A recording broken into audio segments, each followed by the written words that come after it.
Welcome to Chillin' 101. We hope this video helps. You begin by enabling Remote Desktop on the Windows 11 host. Open Settings, go to System, then Remote Desktop and toggle it on. Make sure you're signed into a Microsoft account or domain with permission to connect. Once done, plug in and arrange your physical monitors on the client machine so Windows detects them.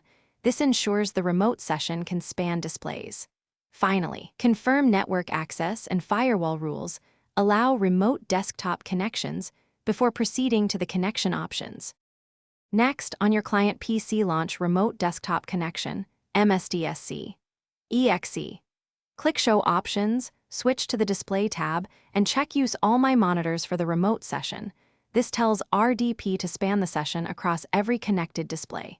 If you need specific resolutions or scaling, set them here or use the display settings in Windows after connecting.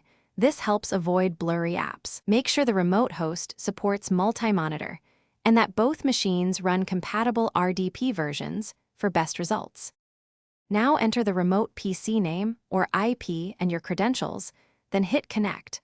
RDP should span all monitors automatically. Use Ctrl plus Alt plus Break to switch between full screen and windowed mode when managing displays, and move apps between screens like you would locally.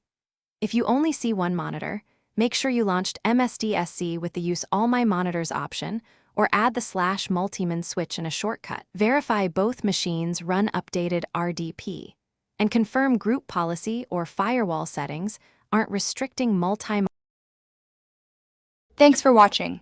Consider subscribing if we helped you.